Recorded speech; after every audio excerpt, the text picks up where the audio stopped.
Hey viewers, welcome to Veil Astrology once again, and you know who's there on the left side of my screen. James Braha is here again, and it's always an honor to have him over on the Veil Astrology. And thank you, sir, for being here again. Thank you so much. Thank you. And sir is going to be talking about a very hot topic, and that is marriage. How to see and what are the parameters to check marriage in a horoscope. I've started a series also. And this is a pleasure that you are also going to be talking about the same. That we are going to be covering the parameters of marriage, and sir is launching a book. Kindly say something about your book. Okay. So I'm going to talk a little bit about the book, but in a way that's going to give you information because there was a lot that I put into this book. Um, things that were not in the original book. This was the original book. It was 360 pages, and this is the new one, which is gigantic. This is 560 pages, so it added 200 pages. So um, there's a lot. I had written that book 35 years ago. 1985 was when it was written, and it came out in 1986. And everybody hailed it as, oh my gosh, we can finally understand how to do Hindu Vedic astrology. It was wonderful. But as the years went by, as I learned more and I found certain techniques that worked very well and certain ones that did not work so well. And also, I followed the lead when I wrote that book Mhm. that planets in the 8th house and 12th house are terrible and someone's going to die early. Right. Someone's going to die early and Yes. the life is ruined. And, I was following the lead of the way the Hindu Vedic system works, but I did not, when planets were in the 8th house, I did not say the person is interested in astrology and psychic and metaphysical. When planets are in the 12th house, I did not say the person's going to go, highly on the path of moksha. I mean, I did a little bit, but not nearly as much. So the book has changed radically. It's changed radically. And let me just say something for people who might have already known about this book recently. Um, I had priced the book on Amazon. You cannot get the hard copy in India or in Right. those Asian Cost countries. is high. Yeah. I think you can get it. Actually, someone said you can get it, but it's going to be $70, $80, which is a lot in rupees. But I lowered the price for ebooks. And with the ebooks, you should be able to get it not just on Kindle, but on all ebooks. And it should be $10, whatever that is in rupees. Okay. So um, this book now, the explanations of the famous horoscopes, that was a section that was 66 pages, and it was done by an astrologer, me, who had practiced Western astrology 4 or 5 years and Hindu Vedic for 2 years, not very long. So I did the best I could. Mhm. Now that same section is 125 pages. Not I added Donald Trump 10 pages, but Okay. I also took out a few. So basically it's a lot bigger because it's much richer. It's much more accurate. Right. Um, and then the planets and houses, that added another 100 pages or so. Um, the reason that it added 150 pages to the maybe 100 pages to the planets and houses is not so much that Venus in the 5th house. If I was writing about Venus in the 5th house, that section did not necessarily get bigger. What got bigger is when I start to talk about the exalted planet Venus in the 5th and the fallen planet Venus in the 5th, then you get information that was not there before. For example, That's I lots. would say whenever Venus is fallen, there may be, and by fallen it means debilitated. Over here we use the word exalted and fallen. In India, exalted and debilitated. But Related. I would say whenever Venus is fallen, then the person may have problems with the throat, the thyroid, the reproductive system. Okay. Jupiter in the 7th house, but fallen. Whenever Jupiter is fallen, the person may have problems with the liver, gallbladder, spleen. They may have arrogance. Whenever the moon is fallen, they will have women should have breast exams. It can affect the menstrual cycle. And with all of the fallen planets, now you've got 9 planets in 12 houses is 108 planets in houses. Yeah. So every time that I That's would get to a expensive. fallen planet, I Right. would say, if it was the sun is fallen in the 3rd house. I would explain it, exalted, fallen. Then I would say, in the fallen section, the person should wear a red ruby or red garnet in the sun dasha. He or she should chant mantras for the sun and keep Sundays as a sacred day. If Saturn is in trouble, the person should keep Saturdays restful. They should worship Lord Shiva. They should do mantras and yagyas for Saturn. So that anybody who's using this as a reference text, they're going to learn things that I did not learn. First of So all, you have remedies also, that means, in that. yes, the remedies Wow. for all the planets, Wow. but not just in one section. When you go to read this planet, you're going to see the remedies for this planet. Great. Okay. Because And people want remedies also, when they have a problem, they want the, remedies there's as well. 108 planets and houses. There's 108 remedies. Remedies. Wow. And so you understand the planet doesn't have to be fallen. It could just be in trouble. And here are the remedies. This is what to do. Then there's Ayurveda. The Ayurveda I kept to the 1st house, just the 1st. If Venus, well, Venus is a little complicated. If Mercury is in the 1st house, the person has a Vata constitution. Oh. They will be brilliant, excitable, nervous, and they should avoid caffeine, alcohol, hot spices, things like that. If the person is Kapha, if they have Moon in the 1st house, they will be Kapha. So you learn these things. But one thing I want to say is, when I came back from India in 1982, no, 83, I went late 82 and then early 83. Then I came back and then went back in 84. But if I was looking for health in the first few years I was doing Vedic astrology, I would look for the 1st house and the 6th house. Right. I didn't know. It took me time to find out. It doesn't matter what the 1st and 6th are doing. That's significant. But any planet that's highly afflicted, if it's Jupiter, problems with the liver, gallbladder, spleen. So as you're using the books as a reference text, you will very quickly know how to spot health problems and what the remedies are. So there's stuff like that, throughout the book. Wow. Another thing is, every time I come to Jupiter in this house, Jupiter exalted, Jupiter fallen, I give the explanations, and as soon as that's over, I say, Jupiter is the one planet that, when fallen, does not give the terrible results that you expect. Whenever I do Saturn, through all the houses, Saturn is exalted, and it's great, it's wonderful, and then right under that, it says, whenever Saturn is exalted, it rarely gives the good that you're expecting. So, this sort of stuff is throughout. And then Kuja dosha, Mangal dosha, Mangalik. That's Mars in the 1st, 4th, 7th, 8th, or 12th. Now, in the original book, I would just say, if it's in these houses, the person has marriage troubles. In this book, it says if they are from the foreign culture where they can arrange the marriage, they should arrange it with another person with Kuja dosha.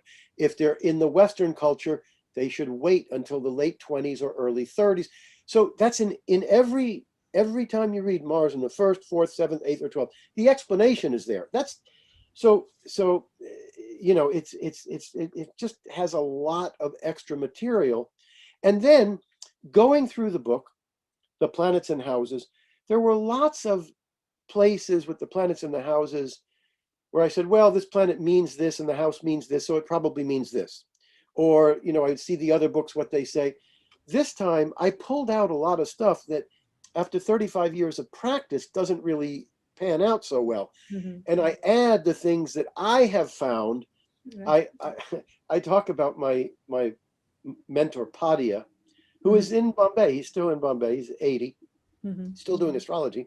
Little, I don't know how much, but I know he's still doing some. But Padia used to say to me, I have marked this. I've seen that when this planet is in this house and this combination, this is what happens. And he would go, I have marked this. When he says I have marked, that means don't even think about it. It works. Yes. So that's the kind of things that I try to put in the book, things that I have found that are not obvious, And, you know, Saturn in the fourth house, the person's depressed, they have heart problems. But what I found from experience was that people that have Saturn in the fourth house, they have a big heart. Okay. In other words, everybody talks about them like, oh my God, they have such a big heart. Even though they've got heart problems and depression, whatever it is, when they have that, they also have a big heart. That's not something that you're going to find out. That's the kind of thing. Experience, with experience you have. Exactly. And then there's uh, things like when Venus is in the ninth house, the person's guru treats them like a lover. If a person has Venus in the ninth, the guru takes them under their wing. They tell them secrets. They tell them things they don't tell other people. This you find from experience. Saturn in the third house. The person doesn't just have troubles with brothers and sisters. They have troubles with all relatives. Generally, none of these things are absolute, but generally, they have troubles with all relatives. And generally, they are depressed. They are pessimistic. They are stubborn-minded and pessimistic. But these are things you're not going to find except through experience. Okay, so the book is filled with those kinds of little pieces of information. Mercury in the seventh house. A person with Mercury in the seventh house, there's many people have 2 marriages or 3 marriages. But if you see someone with Mercury in the seventh house, they are very likely to have 2 loves in their life. They may have many affairs. They could have even 3 or 4 marriages. They will have 2 that are the major ones, just because Mercury is dual. Dual, yes. Another one that I mentioned, that I've been talking about recently, is that people with, if you read in the books, out of all the planets, Saturn in the 7th, Sun in the 7th, Mars in the 7th, the one where it's likely to say in the texts, the person has a spouse who dies, is Mars in the 7th. Now, this does not mean that everybody with Mars in the 7th has a spouse that dies, but it definitely means that more people, like when you see people that have a spouse die, there's a strong likelihood Mars will be there. Yeah. But the little gem that I discovered was that so many times the person with Mars in the 7th is present when the spouse dies. Now, I'm going to give you a really good example of this. Okay. So that's interesting. I completely rewrote all of the famous horoscopes. I thought, if you go and listen to my YouTubes over this year, you're going to hear me with interviews in March saying, I think the book is going to be ready in April. And then I would say, yes, I think it's ready in May. I think it's in June. I feel like I started to feel like a liar. Shut your mouth. It took, because every time I would get to, I thought I would just edit. I was just going to edit, revise a little bit. But every time I got to a horoscope, I saw all sorts of things I didn't see before.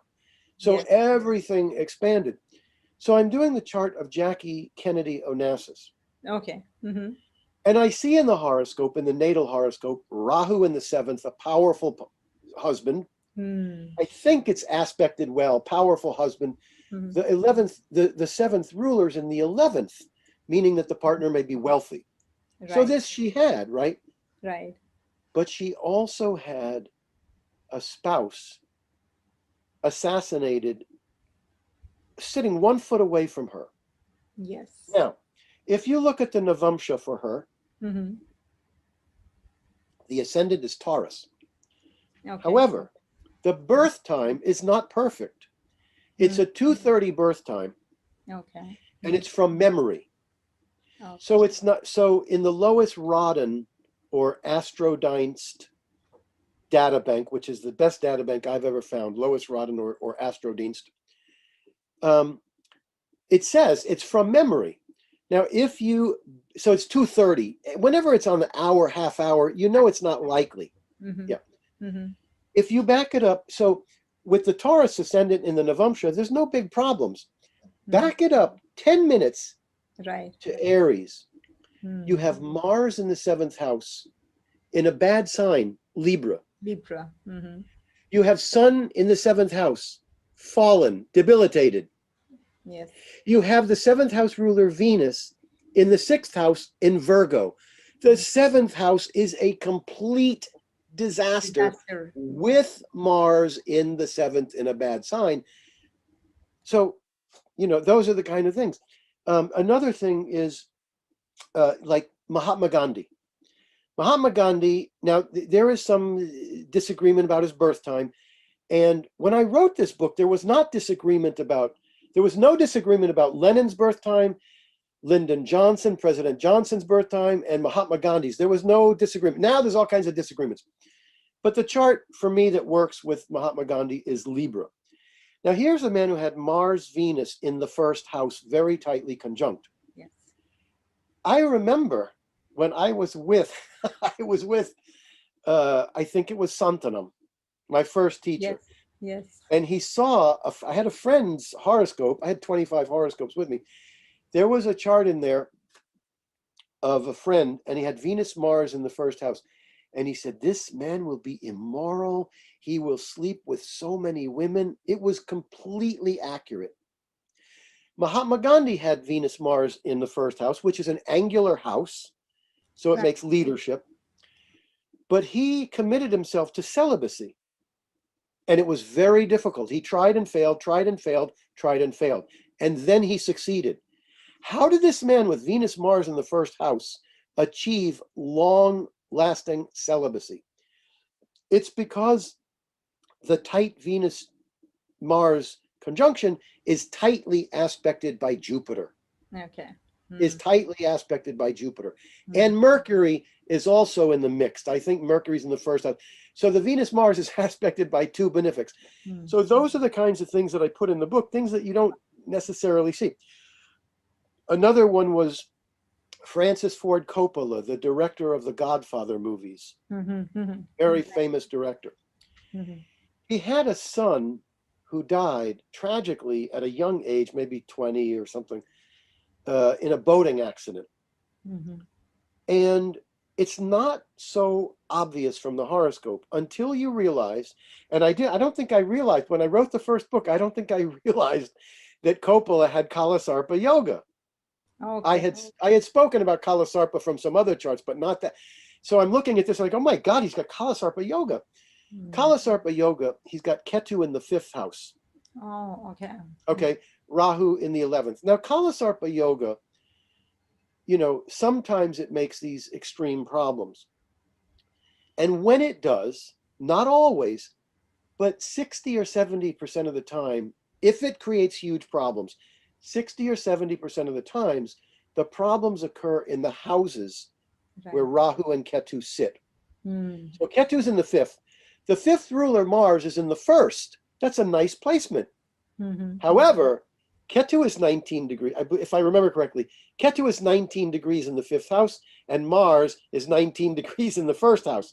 So not only is the Kalasarpa in the fifth, but Ketu is aspecting that Mars. And by the way, when I was in India, neither of my teachers used Rahu Ketu aspects. They said, yes, they're said to throw aspects, but nobody uses them. I started using them about 4 or 5 years into my practice because what I found was that if I looked at the aspects alone, I couldn't see very much. But I noticed that whenever there was a planet or house that was afflicted by a bad aspect from Saturn or Mars, if there was a bad aspect to that house or planet and Rahu or Ketu, the problems became severe. I said, well, then that must mean these aspects work, but they're not completely negative. I mean, they are negative, but they are also, Rahu is power and Ketu is psychic and metaphysical and, things like that. Another thing I mention in the book is cultures, the cultures. Okay. So if you're doing a chart, I mean, when I do charts for Indians, I see in the chart, oh, there's trouble with children. No, my child's an angel. I see troubles with the parents. No, my parents are fantastic. They're not lying. They're not lying. The cultures are different. True. There's much closer family life over there. We had a famous Mm. astrologer named Chakrapani in America. He was very Yes. famous. And people would say, oh, there's a famous Indian astrologer coming to America. He said, oh, he's going to fail. He would laugh. He's going to fail. I said, what do you mean he's going to fail? Yeah. Well, because he's going to come over here and he's going to see, bad aspects that would cause divorce that would never cause divorce in India. He's going to see planets in Mm. the third house that make a person an artist over here that would never make an artist in India. So you Mm. take that into account. Another thing that is very prominent in the book is the Bava chart. I recently Okay. found that too many people are not using the Bava chart. So Mm-hmm. in the original ancient system, if the ascendant is 2 degrees Taurus Mm-hmm. and the sun is 28 degrees Virgo, then Virgo's in the 5th house. Fifth house. Or Yeah. if the ascendant's 2 degrees Taurus and Mars is in 28 Taurus, Mars is in the 1st house. But in the Right. Bava chart, it's Mm-hmm. too far away from the ascendant. So now it becomes, if Mars is 28 Taurus and the ascendant's 2 or 3 or 5 Taurus, it's a 15-degree marker. You go 15 Mm-hmm. before and 15 after the ascendant degree, that's the 1st house. So you have to do it both ways. You have to, Correct. Mars would be in the 1st and the 2nd. Mm-hmm. I learned this with Santanam because one day he would say, "Oh, look, Jupiter's in the 7th house, but it's fallen. She's going to have marriage problems."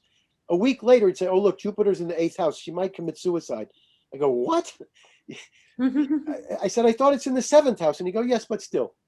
And he didn't Mm. explain it's the Plain. Bava Yeah. chart. So Right. in the chart, in the famous horoscopes, especially Donald Trump. Mm-hmm. So Donald Trump has an early Leo ascendant, 5 or 6 degrees Leo.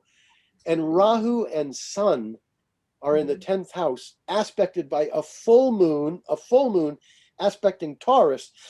Right. The 10th house is Taurus. Sun Rahu is very powerful in the Mm-hmm. 10th, aspected by a full moon aspecting Taurus, aspected by a stationary Jupiter. Okay. The 10th house is phenomenal, but it also, they're in 27, 28 degrees. They're also in the 11th house, which is large sums of money. Right. His stationary Jupiter is in the house of money. Mm-hmm. Okay. Mm-hmm. And when he was a little child, it's in a bad sign, Virgo. So he had illegal money right away. His father made this little 2-year-old kid the Yeah. landlord. So all the money went into Donald Trump's horoscope. This was Oh, written in the New York Times or somewhere. okay. So he had this kind of illegal money.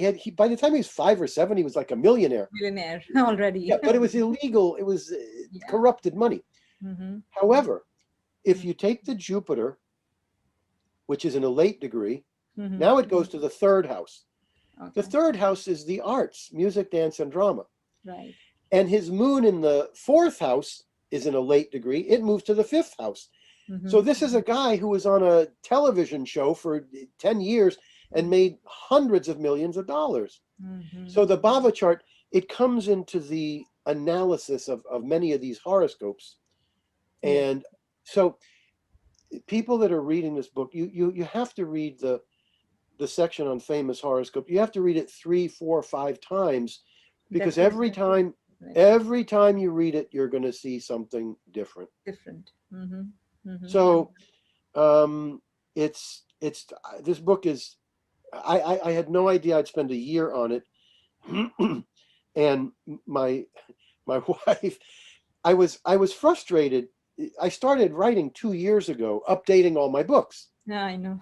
and and I revised the ancient Hindu for a Bulgarian edition last summer. So Right. I thought it would be very quick. I kept waiting for it to be over and Right. over. It Mm-hmm. kept not being over, and I would complain, and my wife would say, "But James, it's so important. The students are going to love it." Yeah, I'm sure. I'm sure. We're waiting for it, actually.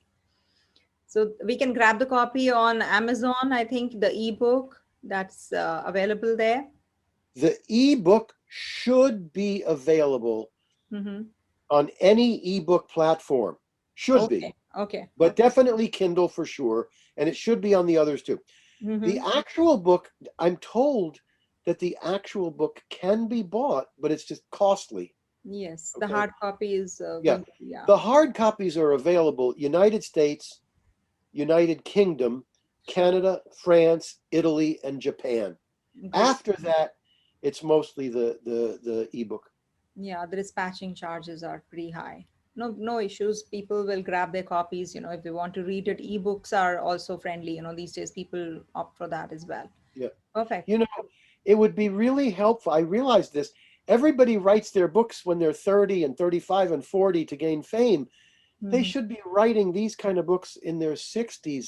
60s, yes. The That's what I experience came to sound. realize. Yeah.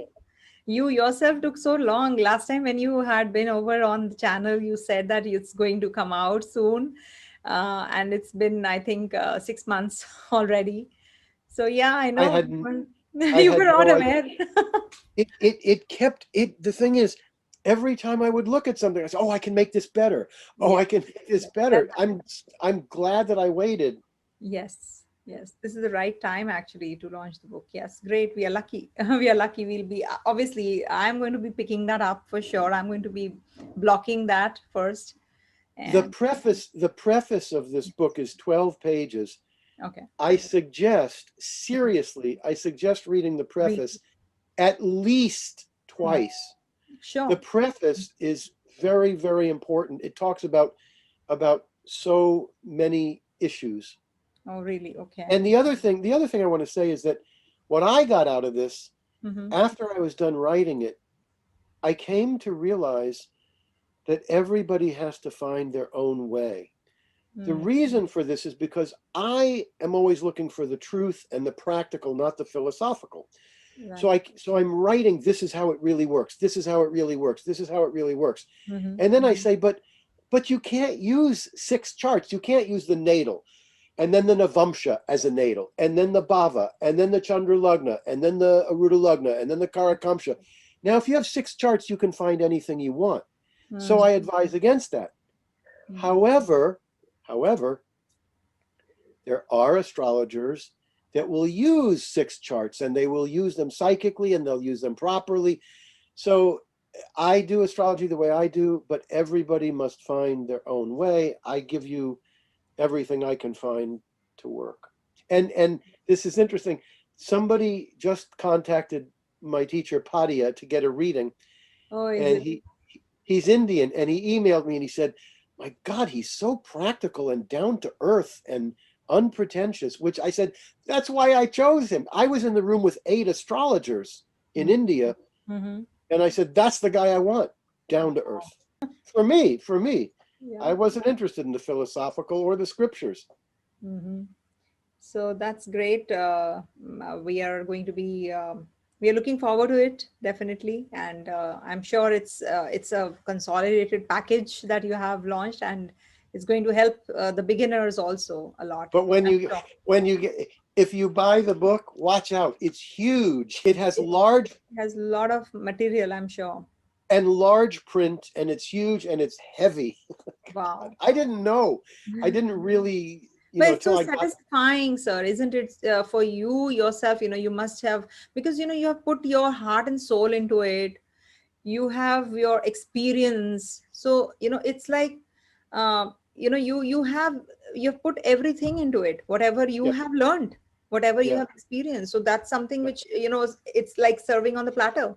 So I don't think so we can miss out on that. We must grab the yeah. copy, and it's really a privilege to have astrologers like you, and you have taken us forward, taken astrology forward as a subject.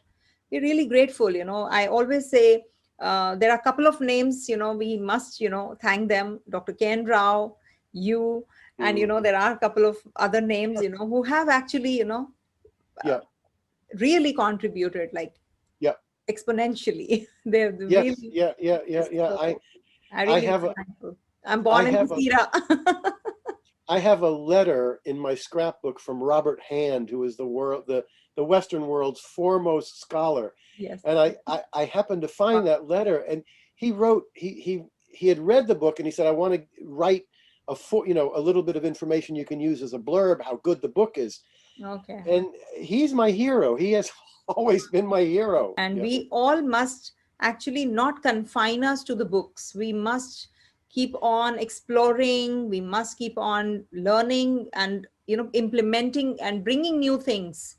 You have to expand on it. And Exactly. when I started Western astrology, I found this book called Astrology, a Cosmic Science by Isabel Hickey. Mm-hmm. She wrote the book when she was 70. Okay. I think 65 or 70. Okay. It was tremendous because it was experiential. Yes. And I said to myself, I'm going to learn everything in this book. It's Right. impossible. Yeah. Yeah. I'm going to memorize everything in this book, and you can't do it. No, But unless you keep on, doing the charts, reading people, psychological, problems also people have. How do you handle those astrologically? So that is also very important. And you see, one-on-one reading is definitely, it's different. What you're writing is the rule. That's a rule book. You can refer to that. But how you formulate everything, that's a different, recipe altogether. Your own recipe. I've written 5 astrology books. Right. This is the 6th in a way, but Right. one thing I learned 10, 20 years ago, Mm-hmm. every time I write a book, I think I have written everything I know. And then the book comes out and I say, I forgot to say this and I forgot to say that. And why didn't I say? And it doesn't stop. Right. No, that's true. We don't want to keep anything to us. We want to share it, whatever knowledge you have. That's the best part about it, that you've put everything into it. Because of that, it got so, it is launching so late. But because you could have just written it and, you put an end, fine. But you wanted to give it to the society back, okay. The other, That's great. the other thing is I'm in the Saturn Dasha now. Saturn is my best planet. This book, the first one was written in the Saturn Bhukti. Okay. It was in Rahu Saturn. This one is Saturn Dasha. It's way better. Wow. But what I found is that whenever I'm doing a horoscope and a person comes to Saturn Dasha, this is what I tell them. Mm-hmm. Assuming they're not 30 years old. I mean, better to have Saturn when you're 50 or 60. Yes. But when you're in Saturn, I tell them, try to do something that is concrete, lasting, something that's going to last. Build a building, write a book, something that's going to last, because in the Saturn Dasha, you have the most patience and discipline and organizational ability. So the only thing, I could have gone another year writing this, but because I started writing 2 years ago, I wanted some sense of completion. That's what was making me crazy. I didn't mind. Every time I would do a horoscope, I would start learning something about that person that I didn't know before. I was doing Jimmy Carter's horoscope. You don't get to the presidency without a strong Mars. Everybody knows Jimmy Carter. He has Saturn and Moon in the first house. So he's very humble, and he's a leader by virtue of wisdom rather than all the presidents that are Marsy. But guess what? His ascendant ruler is Venus. And it's in the 11th, aspected by Mars. And if I remember the houses correctly, Venus in the 11th, Mars aspecting the ascendant ruler Venus within 2 degrees. So this man is very, very humble, and he's very kind, and he wants to help everybody.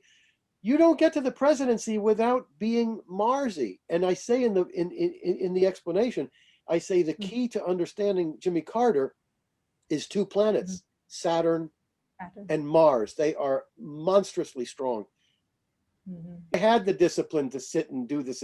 Yes, Saturn does that. Here's the thing. I learned this when ancient Hindu astrology came out. Everybody bought it for years and years and years.